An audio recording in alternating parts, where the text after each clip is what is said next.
Bonjour chers étudiants, voilà une vidéo qui va résumer tout sur les filtres avec des exemples d'applications, vidéo destinée aux étudiants de DUG et des classes prépa. Bien, donc je rappelle l'idée du filtrage. Vous avez un système électronique qui reçoit un signal d'entrée avec plusieurs fréquences. Le but, c'est de sélectionner à la sortie une fréquence ou bien une bande de fréquences. Donc on va parler quels sont les différents types de filtres, comment déterminer leur nature par une étude préliminaire en utilisant l'équivalence d'un condensateur basse haute fréquence, que devient une bobine basse et à haute fréquence. Et on donnera bien sûr quelques exemples de filtres de premier ordre. Ensuite, je veux parler des filtres de deuxième ordre et on va traiter le filtre RLC classique avec sa forme canonique. Bien, donc dans une première vidéo, j'ai déjà introduit la notion de filtre de premier ordre. Donc je rappelle brièvement ce que c'est qu'un filtre de premier ordre. C'est un filtre dont la fonction de transfert s'écrit sous la forme 1 plus j oméga sur oméga 0. Donc vous voyez bien une étude rapide de ce filtre ou bien cette fonction de transfert à basse fréquence, on néglige donc oméga tend vers 0, donc c'est h est égal à 1. Et la phase bien sûr de 1 c'est 0. Haute fréquence oméga, on néglige 1 devant j oméga sur oméga 0. Donc le terme devient 1 sur j c'est moins j et oméga 0 sur oméga. Et donc, vous voyez bien que 1 sur j, c'est exponentielle moins pi sur 2. Donc, la phase, c'est moins pi sur 2. Et le module de h, ça va être une droite de pente moins 20 décibels par décade. Donc, vous voyez l'étude préliminaire oméga 0. Le gain log de A, c'est 0. Et pour oméga supérieur à oméga 0, c'est une droite de 20 décibels par décade. Ensuite, on trace notre filtre. Pas de problème. Et ici, oméga 0, c'est une pulsation de coupure. Pourquoi? Parce que pour oméga égale à oméga 0, le gain va être réduit de 1 sur racine de 2. Donc, vous voyez bien ici, cette distance de là à là, c'est 3 décibels. 3 décibels. Bon, pour la phase basse fréquence, c'est 0. Voilà. Haute fréquence, c'est pi sur 2. Et puis, on trace en passant par le milieu. Voilà comment on trace rapidement le filtre passe-bas. Bien. Voilà un résumé des différentes fonctions de transfert. Donc, passe-bas, on vient de voir, c'est une constante sur 1 plus j oméga sur oméga 0, que je pose égal à x. Un filtre passe-haut, on va voir, il va s'écrire sous la forme gx h0 sur 1 plus gx, toujours x c'est oméga sur oméga 0. Donc, pourquoi c'est un filtre passe-bas? Une étude préliminaire, on a dit. Si x tend vers 0, ça vous donne ici h0. Et si x tend vers l'infini, ça vous donne moins j h0 sur x. D'accord? Donc, et si x tend vers l'infini, 1 sur x tend vers 0. Donc ici, haute fréquence, basse fréquence, c'est 0. Et haute fréquence, j du x sur j du x, c'est 1, c'est h0. Donc vous voyez bien ici, il bloque les hautes fréquences. Et ici, il bloque les basses fréquences. C'est pourquoi on l'appelle filtre passe-bas, filtre passe-haut. Pourquoi on les appelle de premier ordre? Parce que le dénominateur, c'est en oméga, c'est de degré 1. Donc si le dénominateur est de degré 2, on parle de filtre de deuxième ordre. Bien sûr, pour le premier ordre, on ne peut parler que de passe-bas, passe-haut. Il n'y a pas de filtre de premier ordre, passe-bande. Par contre, pour le deuxième ordre, on peut avoir soit un filtre passe-bas, et la fonction de transfert classique, c'est h0 sur 1 plus j x sur q moins x carré. On verra ce que c'est que la signification de ce q. Passe-haut, ça sera moins x carré h0 sur le même dénominateur, 1 plus gx x sur q moins x carré. Et pour avoir passe-bande, il faut avoir ici gx sur q h0 sur 1 plus gx sur q moins x carré. Pourquoi c'est un filtre passe-bas? Là aussi, on peut faire une étude rapide. Si x tend vers 0, vous voyez bien ici que c'est h0. Si x tend vers l'infini, le terme qui l'emporte, c'est moins h0 sur x carré. Moins h0 sur x carré. Et bien sûr, qui tend vers 0 si x tend vers l'infini. Donc, vous voyez bien, on trouve h0, 0. Pourquoi c'est un filtre passe-haut? La même chose ici. Si x tend vers 0, c'est 0. Si x tend vers l'infini, ça tend vers h0. Donc, la limite de moins x carré sur moins x carré, c'est h0, quand x tend vers l'infini. Donc, on retrouve la même chose, filtre passe-haut. Pourquoi c'est un filtre passe-bande? Vous voyez bien, si x tend vers 0, c'est 0. Basse fréquence. Haute fréquence, si x tend vers l'infini, le terme qui le comporte, c'est x 1 sur x, ça tend vers 0. Donc, vous voyez bien, il bloque les basses et les hautes fréquences. Donc, ça sera un filtre passe-bande. Bien. Revenons à, j'ai rappelé le filtre de passe haut, donc passe bas, je rappelle brièvement filtre passe haut. On a dit sa fonction de transfert, c'est Gx sur 1 plus Gx. Donc, unité préliminaire, vous voyez que si x tend vers 0, c'est 0. Hein. Si x tend vers 0, je peux négliger, donc pour la forme asymptotique, x tend vers 0, je néglige 1. Je néglige Gx devant 1 plutôt, donc c'est celui-là qui va être négligé devant 1, et H va devenir Gx, c'est-à-dire G oméga sur oméga 0. Donc c'est une pente, droite de pente, moins 20 log d'oméga, d'accord? 20 décibels par décade. De pente 20 décibels par décade. Pour les hautes fréquences, bien sûr, ça tend vers 1 et phi égale à 0. Donc vous voyez bien, log de 1 c'est 0. Là, c'est une droite de pente 20 décibels par décade. Ici, oméga 0, c'est une pulsation de coupure. Et donc, vous avez une diminution de 3 dB. Et la fréquence, on va de pi sur 2 vers 0. Et voilà le diagramme de Bode. Bien. Donc, il y a une autre façon de trouver la nature du filtre sans faire de passer par la fonction transfert, c'est d'utiliser l'équivalence d'un condensateur. Je rappelle que Z d'un condensateur, c'est 1 sur G, c'est oméga. Ça veut dire un condensateur est équivalent à quoi? Est équivalent en basse fréquence, si oméga tend vers 0, à une impédance infinie, c'est-à-dire un interrupteur, et à haute fréquence, si oméga tend vers l'infini, 1 sur l'infini c'est 0, à une droite et un court-circuit.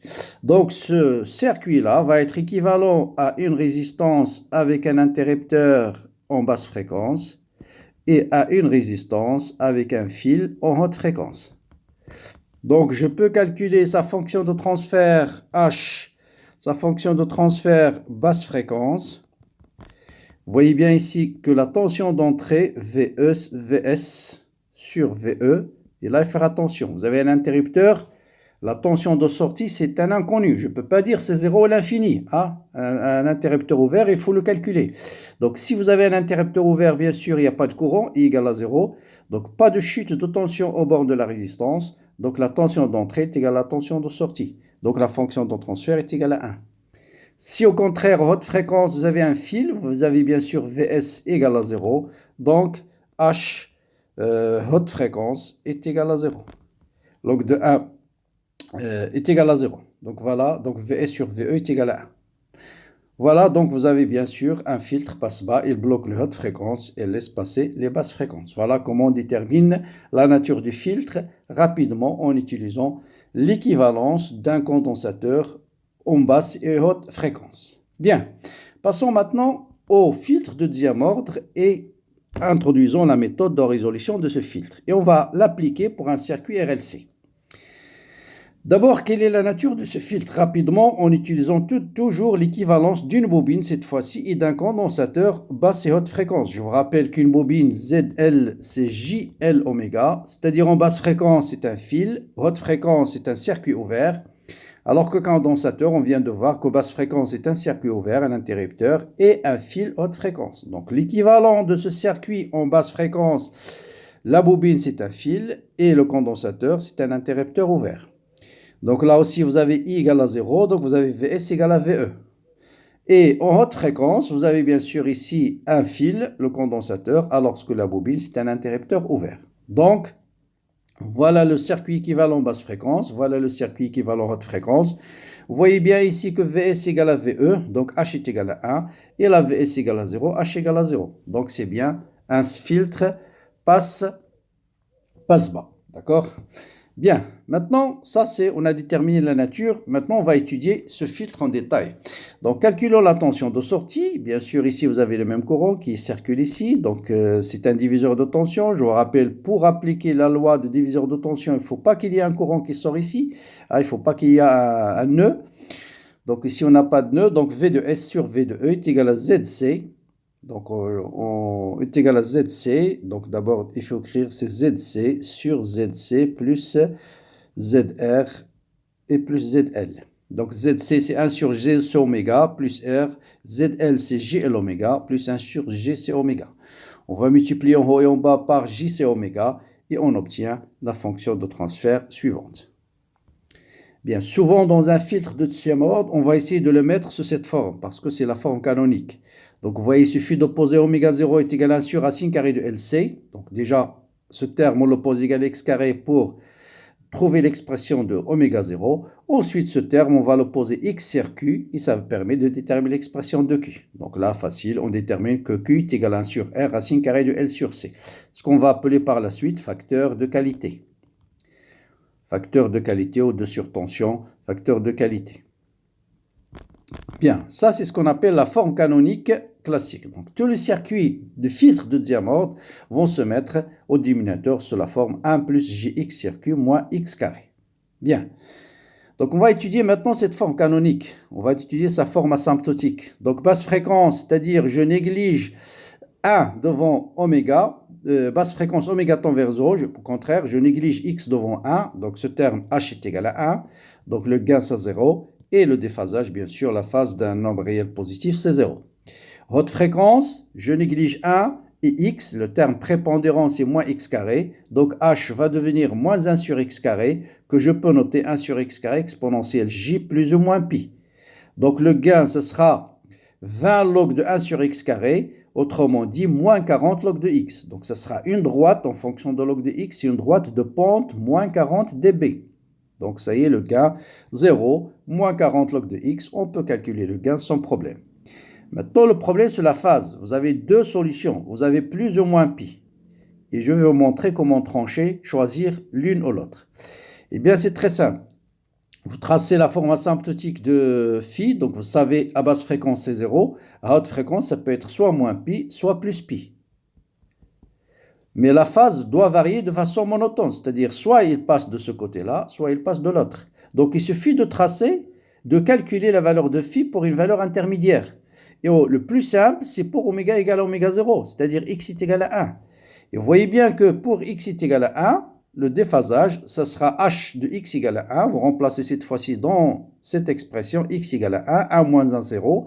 Et donc h pour x égale à 1, ça veut devenir moins j sur q. Et donc vous avez un déphasage de moins j c'est moins pi sur 2. Donc la phase doit passer par ce point. Donc la phase qui correspond, la solution c'est phi égale à pi. Donc phi égale à moins pi. Donc c'est moins pi qu'il faut retenir et non pas plus pi. Parce que la phase doit passer par moins pi sur 2. Voilà comment on tranche ceci. Donc voilà le diagramme asymptotique. Vous voyez bien que c'est un filtre passe bas. Elle laisse passer les basses fréquences et elle bloque les hautes fréquences. La seule différence ici, c'est que la pente c'est 40 dB, alors que de premier ordre c'était une pente de 20 dB par décade. Bien. Maintenant, comment tracer ce filtre? Tout ce que je sais qu'à basse fréquence, l'asymptotique c'est log de x, x égale à 0. À haute fréquence, je sais qu'il va vers la droite de moins 40 dB. Donc je peux avoir soit cette situation-là, le cas d'un filtre passe-bas classique, mais on peut avoir une autre solution. C'est-à-dire toujours ici, asymptotique pour log de x, l'asymptote 0. Et on peut avoir ici l'asymptote 20 décibels, mais il peut passer éventuellement par un maximum quelque part ici et faire comme ça. Voilà, je peux avoir les deux. Autrement dit, je peux avoir soit l'existence d'une résonance, soit absence de résonance. Donc les deux solutions sont possibles. Parce que pour les deux, j'ai les deux, le diagramme asymptotique, il est vérifié à basse fréquence, il est vérifié à haute fréquence. Donc dans quel cas on a une résonance, dans quel cas on n'a pas de résonance. Bien. Pour avoir une résonance, il faut que H, donc ici, le module de H doit avoir un maximum, doit posséder un maximum. Pas de résonance, pas de maximum. Dans quel cas H possède un maximum? Bon, il suffit de calculer le module de H et chercher le maximum de cette fonction. H est maximum, si le dénominateur possède un extrémum, l'extrémum du dénominateur, pour chercher l'extrémum en physique, il suffit que la dérivée soit nulle. Donc la dérivée de ce terme est égale à 0. Bon, facile à calculer la dérivée. Vous allez trouver deux solutions. X égale à 0, c'est une solution évidente. Mais vous avez une deuxième solution, c'est x égale racine carrée de 1 moins 2q au carré. Donc si ce x existe, je rappelle x c'est oméga sur oméga 0, h doit passer par un maximum. Donc dans quel cas x va exister? Si ce qui est sous la racine est positif. Donc, si 1 moins 1 sur 2 q carré est supérieur à 0, ça veut dire q est supérieur à 1 sur racine de 2. Voilà la condition de résonance. Dans ce cas-là, le filtre passe bas va passer par un maximum. D'accord? Et vous voyez bien que oméga 0 est différent du point où H est maximum. Donc H est maximum, si X est égal, je rappelle X c'est oméga sur oméga 0. Donc oméga de résonance, c'est oméga 0, enfin racine carrée de 1 moins 2q au carré. Donc vous voyez bien qu'oméga résonance est légèrement plus petite qu'oméga 0. D'accord? Donc notez bien ici, oméga 0 n'est pas une pulsation de coupure, parce que H, sa valeur maximum, n'est pas égale à oméga 0, n'est pas égal à H max sur racine de 2. Hein, faites très attention. Donc voilà la fréquence de résonance, oméga R, donc légèrement inférieure à oméga 0. Donc là, je vais revenir sur le schéma ici, voilà. Voilà oméga résonance. Et vous voyez bien que dans ce cas-là, on aura plutôt cette courbe-là. Voilà. Donc deux situations possibles. Si le facteur de qualité est plus petit que 1 sur racine de 2, on n'aura pas de résonance. Dans ce cas, c'est cette situation qu'on a. Et si le facteur de qualité est supérieur à 1 sur racine de 2, le H va passer un maximum et j'aurai la deuxième situation. Voilà, donc des fois, c'est plus parlant même de parler non pas de la fonction de gain en décibels, mais directement du gain en tension, c'est-à-dire le gain qui est la tension de sortie module de la tension de sortie sur le module de la tension d'entrée en fonction de oméga sur oméga 0.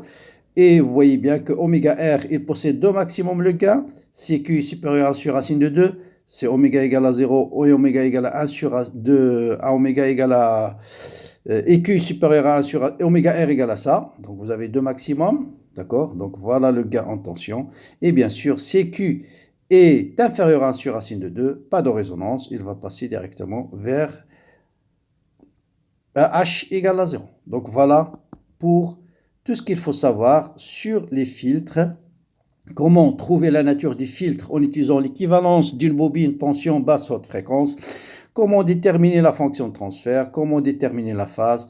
Comment déterminer les diagrammes asymptotiques. Et comment calculer pour un filtre de deuxième ordre. Comment déterminer le gain en décibels. Dans quel cas vous avez de résonance. Dans quel cas vous n'avez pas de résonance. Voilà. J'espère que c'est tout ce qui importe. Je pense tout ce dont vous avez besoin sur les filtres est inclus dans cette vidéo. Il ne me reste bien sûr qu'à vous souhaiter comme d'habitude bon courage, bonne continuation et surtout laissez-moi des commentaires et partagez la chaîne avec vos amis. Allez, à très bientôt.